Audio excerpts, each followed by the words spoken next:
साथियों नमस्कार।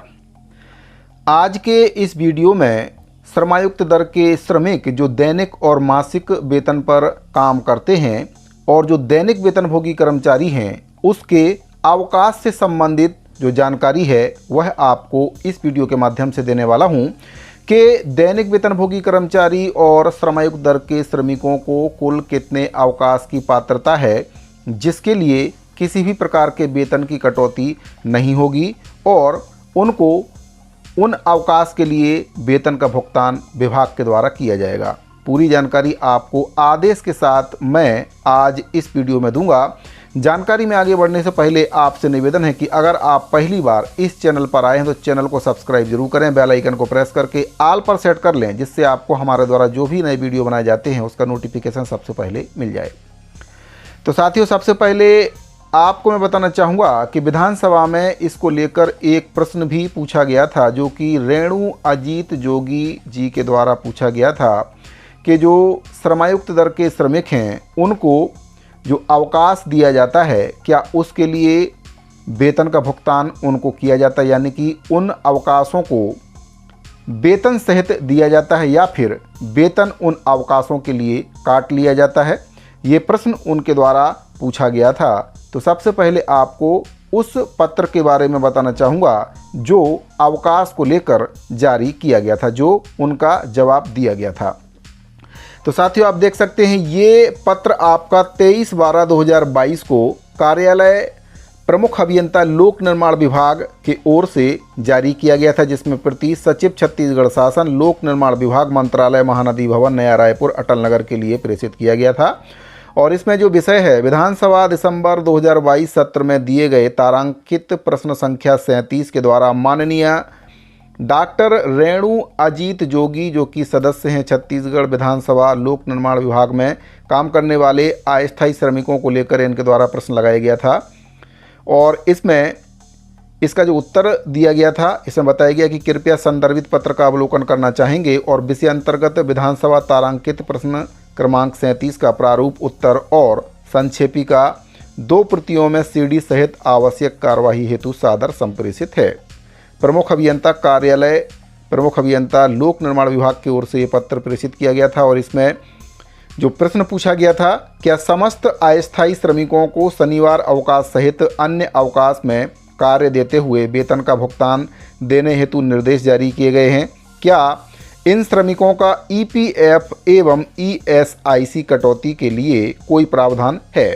तो ये काफ़ी महत्वपूर्ण प्रश्न दैनिक और मासिक वेतन पर काम करने वाले जो श्रमायुक्त दर के श्रमिक हैं, दैनिक वेतनभोगी कर्मचारी हैं, उनको लेकर पूछा गया था। और इस प्रश्न का उत्तर जो छत्तीसगढ़ विधानसभा सचिवालय की ओर से दिया गया है वह दिया गया है कि जी हाँ, यानी कि जो श्रमिक हैं उनको शनिवार का जो अवकाश है उसके लिए वेतन का भुगतान किया जाता है। किसी भी प्रकार के वेतन की कटौती इसके लिए नहीं की जाती। इसके अलावा और कौन कौन से अवकाश इन कर्मचारियों को दिए जाते हैं इसके बारे में इसमें बताया गया है कि श्रमायुक्त छत्तीसगढ़ रायपुर के पत्र क्रमांक दिनांक 30/5/2022 के द्वारा शनिवार रविवार और समस्त शासकीय छुट्टी दिए जाने के संबंध में निर्देश जारी किया गया है कि न्यूनतम वेतन अधिनियम 1948 के नियम 23 के अंतर्गत प्रत्येक कर्मकार को सप्ताह में 1 दिवस समवैतनिक अवकाश दिए जाने का प्रावधान है। यानी कि सप्ताह में 1 दिन कर्मचारी को अवकाश दिया जाएगा और उस अवकाश के लिए वेतन का भुगतान भी उसको किया जाएगा। छत्तीसगढ़ औद्योगिक नियोजन अधिनियम 2017 के अनुसार किसी भी संस्थान में 30 या 30 से अधिक कर्मकार नियोजित होने पर ये अधिनियम प्रभावशील होगा। छत्तीसगढ़ औद्योगिक नियोजन 1963 के नियम 8A के अनुसार कर्मचारी को प्रतिवर्ष मजदूरी सहित 3 राष्ट्रीय अवकाश भी दिए जाते हैं, जिसमें गणतंत्र दिवस, स्वतंत्रता दिवस और गांधी जयंती जैसे अवकाश शामिल हैं। इसके अलावा 5 उत्सव अवकाश दिवस और 7 दिवस का आकस्मिक अवकाश की भी पात्रता इन श्रमिकों को रहती है। तो ये काफ़ी महत्वपूर्ण इसमें जानकारी दी गई है कि जो दैनिक और मासिक वेतन पर काम करने वाले श्रमिक हैं उनको कुल कितने अवकाश की पात्रता है जिसके लिए किसी भी प्रकार के वेतन की कटौती उनके वेतन से नहीं की जाएगी। अब इसको लेकर एक पत्र और जारी हुआ था जो कि 11 अक्टूबर 2023 को कार्यालय श्रमायुक्त छत्तीसगढ़ रायपुर के ओर से जारी किया गया था और इसमें भी वही जानकारी दी गई है कि जो दैनिक वेतनभोगी कर्मचारी हैं, जो वन विभाग के अंतर्गत काम करने वाले उच्च कुशल, कुशल, अकुशल श्रमिक हैं, दैनिक वेतनभोगी कर्मचारी हैं, उनको शासन के द्वारा निर्धारित अवकाश की जो पात्रता है कि कितने अवकाश इनको दिए जाते हैं, उसके लिए मार्गदर्शन मांगा गया था और इसमें मार्गदर्शन दिया गया है कि कितने अवकाश की पात्रता उनको है।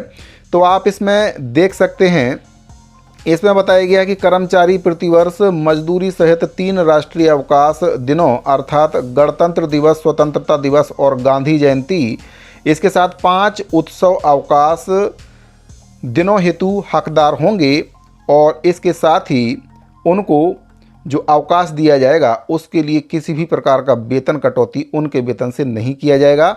इसमें बताया गया है कि 8C आकस्मिक अवकाश, इस विषय पर किसी भी संविदा, करार, समझौता या पंचाट की शर्तें जो कर्मचारियों के लिए ज़्यादा हितकारी हैं के अधीन रहते हुए स्थायी कर्मचारियों को 1 कैलेंडर वर्ष में 7 दिन का वेतन सहित अवकाश दिया जाएगा। अस्थायी और बदली कर्मचारियों को जिन्होंने पिछले वर्ष में 240 दिन कार्य किया हो, 7 दिन का वेतन सहित अवकाश 1 कैलेंडर वर्ष में उनको दिया जाएगा। तो ये अवकाश को लेकर काफ़ी महत्वपूर्ण जानकारी इसमें बताई गई है, जो अक्सर दैनिक और मासिक वेतन कर्मचारियों के द्वारा पूछा जाता है और कई जगह पर उनको अवकाश नहीं दिया जाता है। बंधुआ मजदूर की तरह उनसे काम लिया जाता है अधिकारियों के द्वारा। जब उनसे अवकाश की मांग कर्मचारी करते हैं तो अधिकारियों के द्वारा कहा जाता है कि आपको अवकाश की पात्रता नहीं है। तो ऐसे अधिकारियों को आप इस आदेश को दिखा सकते हैं कि सप्ताह में 1 दिन अवकाश की पात्रता सरकार के द्वारा उनको दी गई है। इसके अलावा जो त्यौहार है उसके लिए भी अवकाश है, आकस्मिक अवकाश भी है। तो पूरे वर्ष भर में जितने भी अवकाश दैनिक और मासिक वेतन पर काम करने वाले जो श्रमायुक्त दर के श्रमिक हैं और वन विभाग के अंतर्गत कुशल, अकुशल, अर्धकुशल और उच्च कुशल दर के जो दैनिक वेतनभोगी कर्मचारी काम कर रहे हैं, उनको अवकाश की पात्रता होती है और कोई भी विभाग, कोई भी अधिकारी इन कर्मचारियों के इन अवकाश के लिए वेतन की कटौती नहीं कर सकता है। सरकार के द्वारा इसको लेकर आदेश जारी कर दिया गया था पूर्व में ही कि कर्मचारियों को, दैनिक वेतनभोगी कर्मचारियों को, श्रमायुक्त दर के श्रमिकों को सप्ताह में 1 दिन का अवकाश तो मिलना ही चाहिए और इसके लिए वेतन का भुगतान भी उनको किया जाएगा। तो इन सभी आदेशों का PDF फाइल भी आपको हमारे टेलीग्राम चैनल पर मिल जाएगा। लिंक वीडियो के डिस्क्रिप्शन में दे दिया गया है। अगर किसी भी प्रकार की समस्या आपको अवकाश से संबंधी आती है तो उस आदेश को आप दिखा सकते हैं अपने अधिकारियों को और इसके बारे में आप पूरी जानकारी उस आदेश को पढ़कर भी ले सकते हैं। तो साथियों, उम्मीद करता हूं कि जो जानकारी मेरे द्वारा आपको दी गई है आपको ज़रूर पसंद आई होगी। तो अगर आपको जानकारी अच्छी लगी हो तो वीडियो को लाइक भी करें, अपने दूसरे साथियों को इस जानकारी को शेयर भी करें ताकि जो दैनिक और मासिक वेतन पर काम करने वाले कर्मचारी हैं उन तक ये जानकारी पहुंच सके। तो साथियों, इस वीडियो फिलहाल इतना ही। मिलते हैं अगले वीडियो में। अभी के लिए दीजिए इजाज़त। धन्यवाद।